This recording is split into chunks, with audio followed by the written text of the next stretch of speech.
পিডিবির হিসেব অনুযায়ী 2012-13 অর্থ বছরে ইউনিট প্রতি বিদ্যুতের ট্যারিফ ঘাটতি ছিল 1 টাকা 27 পয়সা। তরল জ্বালানির ব্যবহার বৃদ্ধি সহ নানা কারণে গেল অর্থ বছরে এই ঘাটতির পরিমাণ বেড়ে দাঁড়ায় 1 টাকা 87 পয়সা। এতে গেল অর্থ বছরে পিডিবির মোট ট্যারিফ ঘাটতি হয় প্রায় 7,500 কোটি টাকা।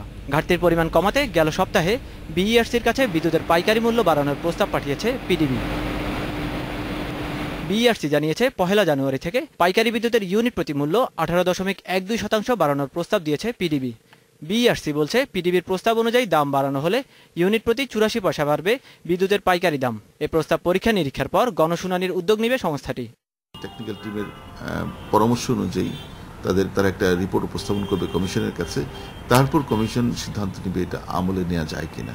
যদি কমিশন আমলে নেয় তারপরে আমরা মানে আমাদের পরবর্তী কার্যক্রম যেটাকে আমরা গণশুনানি বলি, সেই গণশুনানিতে আমরা বিষয়টা উপস্থাপন করব। পার ইউনিট 84 পয়সা বৃদ্ধি পাবে আর কি তাদের প্রস্তাব অনুযায়ী, এবং সেটা পার্সেন্টেজ যদি ধরেন বৃদ্ধির পার্সেন্টেজ সেটা 18.12% বৃদ্ধি। পাইকারি দাম বাড়লে খুচরা পর্যায়েও দাম বাড়ায় বিতরণকারী সংস্থাগুলো। তাই এবারে পাইকারি পর্যায়ে গণশুনানির পরপর খুচরা পর্যায়েও গণশুনানির চিন্তাভাবনা করছে বিইআরসি।